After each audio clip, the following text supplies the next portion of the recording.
Pope பிரான்சிஸுடைய இறுதிச் சடங்கு சனிக்கிழமையான இன்னைக்கு பிற்பகல் 1:30 மணிக்கு நடைபெறப் போகுது. உலகம் முழுவதும் இருக்கக்கூடிய முக்கிய பிரமுகர்கள் போப் பிரான்சிஸுக்கு பிரியா விடை கொடுக்கறாங்க. அவருடைய இறுதிச் சடங்கு வாட்டிக்கன்ல செயின்ட் பீட்டர்ஸ் பசிலிக்காவுக்கு வெளியில இருக்கக்கூடிய பிரம்மாண்டமான பரோக் சதுக்கத்துல நடைபெறுது. இந்த பரோக் சதுக்கத்துல தான் போப் சம்பந்தப்பட்ட முக்கிய நிகழ்வுகள், விழாக்கள் அல்லது இது போன்ற இறுதிச் சடங்குகள் அதெல்லாம் நடைபெறும். போப் பிரான்சிஸ் அவருடைய விருப்பப்படியே ரோம்ல இருக்கக்கூடிய புனித சாண்டா மரியா மெஜோர் பசிலிக்காவில் அடக்கம் செய்யப்படவிருக்காரு. அது அவர் ரொம்ப நேசிச்ச இடம். பசிலிக்கான்னு சொல்கிறோம். பசிலிக்காவுக்கும் சர்ச்சுக்கும் என்ன வித்தியாசம்? சர்ச் அப்படிங்கிறது அனைத்து வகையான கிறிஸ்தவர்களும் வழிபடக்கூடிய ஒரு தேவாலயம். ஆனால் பசிலிக்கா அப்படிங்கிறது போப்புடைய சிறப்பு அங்கீகாரம், அந்தஸ்து வழங்கப்பட்ட ஒரு கத்தோலிக்க தேவாலயம். 2 வகையான பசிலிக்காஸ் இருக்கு. Major basilicas, minor basilicas. Major basilicas அப்படிங்கிறது ரோமில் இருக்கக்கூடிய 4 முக்கிய பசிலிக்காக்கள், அப்புறம் போப்பினுடைய தனிப்பட்ட தேவாலயங்கள். மைனர் பசிலிக்காஸ் அப்படிங்கிறது உலகம் முழுக்க பரவி இருக்கு. வழக்கமா ஒரு போப் இறந்தா அவரை வாட்டிக்கன்ல இருக்கக்கூடிய புனித பீட்டர்ஸ் பசிலிக்கால தான் அடக்கம் செய்வாங்க. ஆனா வழக்கமான பாரம்பரியத்தை எல்லாம் மீறி ரொம்ப எளிமையா எந்த விதமான ஆடம்பரங்களும் இல்லாம தன்னை அடக்கம் செய்யணும் அப்படின்னு போப் பிரான்சிஸ் விரும்பினாரு.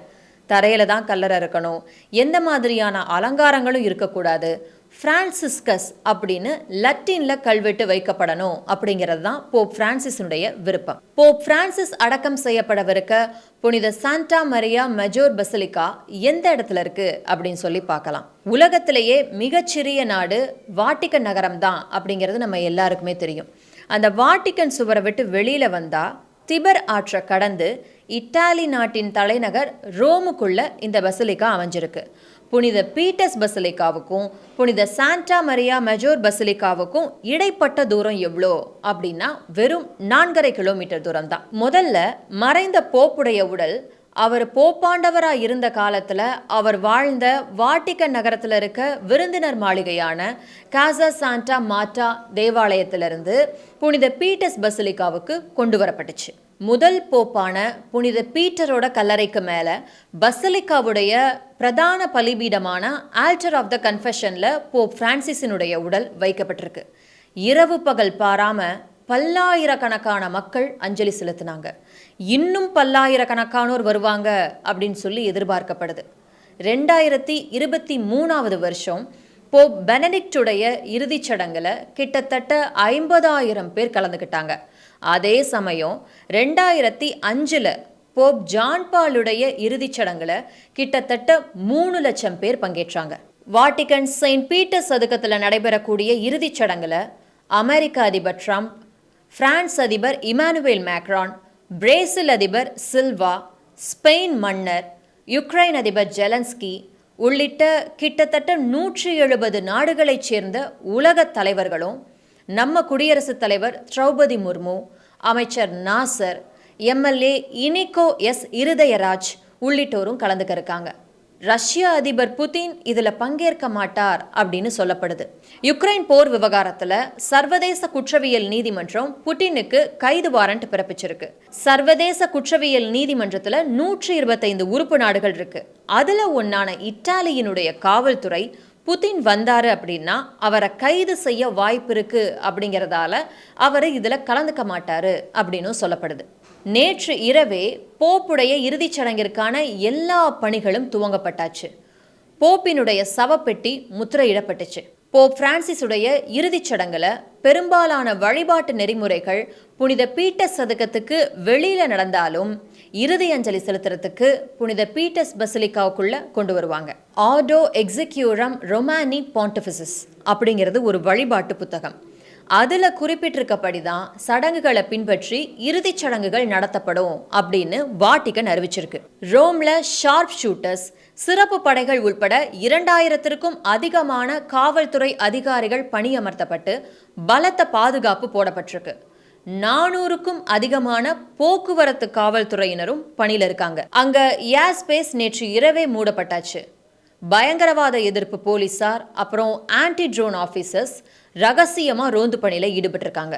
Metro சுரங்கப்பாதையிலையும் police ஆபீசர்ஸை நிறுத்தியிருக்காங்க.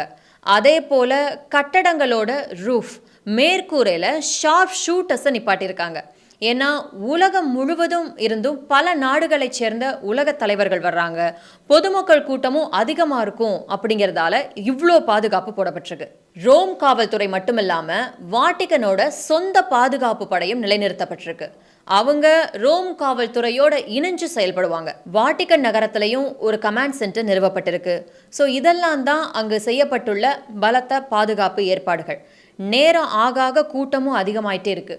நீங்களும் போப்புக்கு பிரியா விடை கொடுக்க இன்று பிற்பகல் தந்தி தொலைக்காட்சி நேரலையோட இணைந்திருக்கலாம்.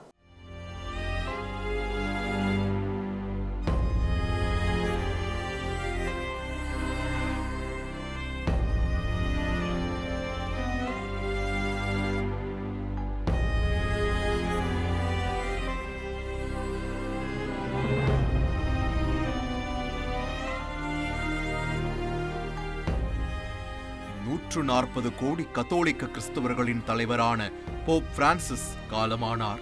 வழக்கமாக போப்பாக இருப்பவர் மறைந்த 15-20 நாட்களில் புதிய போப்பை தேர்வு செய்யும் பணிகள் தொடங்கும். இப்போது புதிய போப்பை தேர்வு செய்யவிருக்கும் சூழலில் யார் போப்பாகலாம் என்று கேட்டால், ஞானஸ்நானம் பெற்ற கத்தோலிக்க பிரிவைச் சேர்ந்த எந்த ஒரு ஆணும் போப்பாக தேர்வு செய்யப்படலாம்.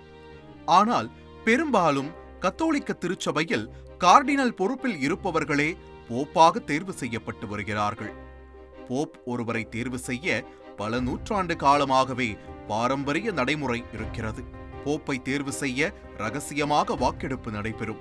போப்பை தேர்வு செய்பவர்கள் கார்டினல்கள் என்று அழைக்கப்படும் மூத்த மத குருமார்கள் ஆவர். அவர்களே வாக்களிப்பார்கள். உலகம் முழுவதும் 90 நாடுகளில் 252 கார்டினல்கள் உள்ளனர். இவர்களில் 80 வயதுக்கு உட்பட்டவர்கள் மட்டுமே புதிய போப்பை தேர்வு செய்ய வாக்களிக்க முடியும். அந்த வகையில் வாட்டிகன் தரவுகள் படி 135 கார்டினல்கள் புதிய போப்பை தேர்வு செய்ய தகுதி பெற்றிருக்கிறார்கள். இந்தியாவில் 6 கார்டினல்கள் உள்ளார்கள். அவர்களில் 4 பேர், அதாவது 80 வயதுக்குட்பட்ட 4 பேர் வாக்களிக்க தகுதி பெற்றிருக்கிறார்கள். கோவா டாமன் பேராயராக இருக்கும் 72 வயதாகும் பிலிப் மேரி பெரவ், கேரள மாநிலம் சைரோ மலங்கிரா கத்தோலிக்க திருச்சபை பேராயராக இருக்கும் 64 வயதாகும் பசேலியாஸ் கிளிமீஸ், 63 வயதாகும் ஹைதராபாத் பேராயரான ஆண்டனி போலா, கேரளாவின் சங்கனாச்சேரியைச் சேர்ந்த 51 வயதாகும் பேராயர் ஜார்ஜ் ஜேக்கப் ஆகியோர் போப்பை தேர்வு செய்வார்கள். வாட்டிகனில் புதிய போப்பை தேர்வு செய்வதற்கான மாநாட்டில் பங்கேற்கும் கார்டினல்கள் முதலில் செயின்ட் பீட்டர்ஸ் பசிலிக்காவில் திருப்பலி மேற்கொள்வார்கள். பின்னர் அவர்கள் வாட்டிகன் சிஸ்டைன் தேவாலயத்தில் கூடுவார்கள். அவர்கள் வாட்டிகனில் தங்க வைக்கப்படுவார்கள். வாட்டிகனை விட்டு அவர்கள் வெளியே வரக்கூடாது. வானொலியை கேட்கக்கூடாது, தொலைக்காட்சி பார்க்கக்கூடாது, செய்தித்தாள் படிக்கக்கூடாது, யாருடனும் தொலைபேசியில் பேசக்கூடாது. அதேபோல யாருக்கு வாக்களிக்க வேண்டும் என்ற பிரச்சாரமும் செய்யக்கூடாது. அப்போது உலக தொடர்பில் இருந்து வெகுவாக விலகியிருக்கும் கார்டினல்கள் பரிசுத்த ஆவியால் வழிநடத்தப்படுகிறார்கள் என சொல்கிறது வாட்டிகன். புதிய போப்பை தேர்வு செய்யும் வாக்கெடுப்பு சிஸ்டைன் தேவாலயத்தில் நடைபெறும். இந்த தேர்தல் போப் ஒருவரை தேர்வு செய்யும் வரையில் தொடரும். ஒரு கார்டினலுக்கு ஒரு வாக்கு. ஒவ்வொரு கார்டினலும் எலிகோ இன் சுமம் பாண்டிஃபெச்சம் என்ற வாசகம், அதாவது கத்தோலிக்க திருச்சபையின் உச்ச தலைவரை தேர்வு செய்கிறேன் என்ற வாக்குச்சீட்டில் விரும்பும் நபரது பெயரை எழுத வேண்டும். புதிய போப்பாக ஒருவரை தேர்வு செய்ய 3/2 பங்கு வாக்கு அவசியம். இந்த பெரும்பான்மையை பெறும் வரையில் தேர்தல் நடத்தப்படும். தேர்தலில் பயன்படுத்தப்படும் வாக்குச்சீட்டு எரிக்கப்படும். எரிக்கும் புகை சிஸ்டைன் தேவாலயத்தில் இருந்து வெளிவரும். அப்போது வெள்ளை நிற புகை வெளியேறினால் போப் தேர்வு செய்யப்பட்டு விட்டார் எனவும், கருப்பு நிற புகை வெளியேறினால் போப் இன்னும் தேர்வு செய்யப்படவில்லை என்பதும் பொருள். அப்படி போப் தேர்வு செய்யப்படவில்லை என்றால் தேர்தல் தொடரும். கருப்பு புகையை உருவாக்க வாக்குச்சீட்டுகளை எரிப்பதற்கு முன்பாக அதில் பொட்டாசியம் பெர்குளோரேட், ஆந்த்ரசின் மற்றும் சல்பர் ரசாயனங்கள் தடவப்படும். வெள்ளை புகையை உருவாக்க வாக்குச்சீட்டில் பொட்டாசியம் குளோரேட், லாக்டோஸ் மற்றும் ரோசின் ரசாயனங்கள் தடவப்படுகின்றன. புதிய போப்பை தேர்வு செய்யும் இந்த நடைமுறை பல நாட்களும் ஆகலாம். சில நேரங்களில் வாரங்களும் ஆகலாம். சமீபத்திய ஆண்டுகளில் கடந்த 1922ஆம் ஆண்டு 5 நாட்கள் தேர்தல் நடைபெற்றது. போப் தேர்வு செய்யப்பட்டதும் செயின்ட் பீட்டர்ஸ் பசிலிக்காவுக்கு வெளியே கூடியிருக்கும் மக்களுக்கு அறிவிப்பு வெளியிடப்படும். புதிய போப் அறிமுகம் செய்யப்படுவார். பிறகு மாநாட்டில் ஒவ்வொரு சுற்று வாக்கெடுப்பு முடிவும் போப்பிற்கு காட்டப்பட்டு சீல் வைக்கப்பட்ட வேட்டிக்கன் காப்பகத்தில் வைக்கப்படும்.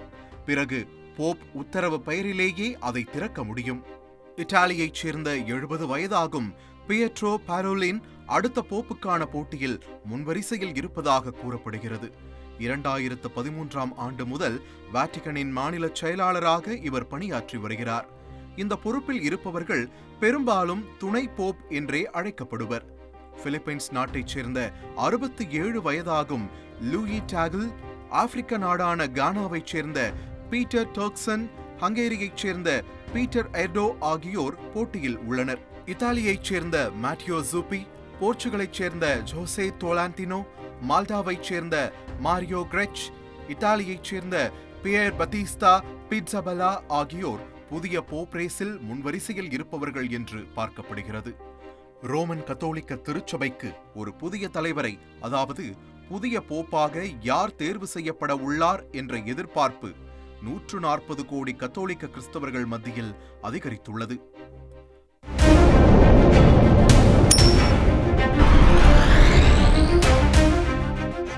உங்கள் தந்தி ஒன் தொலைக்காட்சியில் கர்ணன் தினமும் மாலை 5 மணிக்கு காண தவறாதீர்கள்.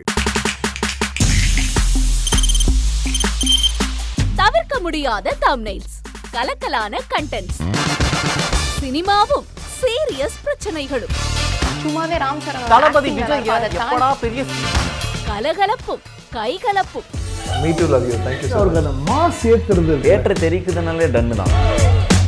பிரேக்கே இல்லாமல் பிரேக்கிங் நியூஸ் சொல்லும் தந்தி டிவி ஆப்.